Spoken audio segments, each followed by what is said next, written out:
అసలు ఏమైంది పోలీసులకు? ఒక దిక్కేమో ఫ్రెండ్లీ పోలీసింగ్ అంటారు, ఇంకో దిక్కేమో అన్నం పున్నమెరగని పబ్లిక్ మీద కాకి పవర్ చూపెడుతుంటారు. ఇగో సూషిన్ రానులా గీడున్న పెద్ద మనిషిని మెడల్ పట్టుకొని ఎట్లా బయటికి గెంటెత్తున్నాడో పోలీస్ ఆయన. నిర్మల్ జిల్లా పాత ఎల్లాపూర్ అనే ఊళ్ళో పెట్టిన రెవెన్యూ మీటింగ్కు పోయిండట గీ పెద్ద మనిషి.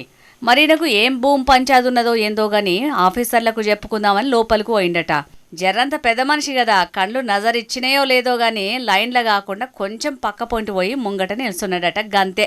ఇక ఆడున్న గీ పోలీస్ ఆఫీసర్ వచ్చి, ఏం తమాషాలు చేస్తున్నావా, లైన్ల కాకుండా ఏదో స్పెషల్గా పోతున్నవేందని పెద్ద మనిషి అని కూడా చూడకుండా గీన మీదికి బగ్గనే గరమై ఈయనను ఆఫీసులకెంచి బయటికి నూకి పారేసిండిట్లా. ఇక చూసి ఆడున్నోళ్ళందరూ మస్తు పర్షాన్ అయినరట.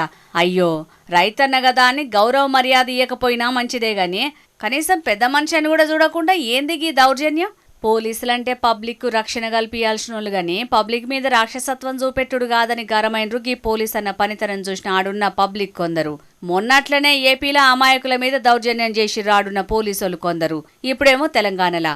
మరి ఒకల్ని చూసి ఒకళ్ళు ఫాలో అవుతున్నారో లేకపోతే మేమే డ్యూటీలు చక్కగా చేస్తున్నామని ఫీల్ అవుతున్నారో ఏందో తెలియదు కానీ అమాయకుల మీద దౌర్జన్యం చేసిన పోలీసుల మీద గరం అవుతున్నారు చాలా మంది గి చూసిన పబ్లిక్. ఇగే ముచ్చట్ల హరీష్ అన్న సుతం బగ్గనే ఫైర్ అయిండు. సమస్య చెప్పుకునేందుకు తహసీల్దార్ కార్యాలయానికి పోయిన వృద్ధ రైతు మీద గింత కర్కశంగా వ్యవహరిస్తారు. ఇదేనా మీరు చెప్తున్న ప్రజాపాలన రేవంత్ రెడ్డి అని ప్రశ్నించిండు. రైతు మీద చేసిన పోలీస్ మీద ఎంబడే డీజీపీ చర్యలు తీసుకోవాలి. బేషరతుగా యావత్ తెలంగాణ రైతు లోకానికి కాంగ్రెస్ ప్రభుత్వం క్షమాపణలు చెప్పాలి అని డిమాండ్ చేసిండు.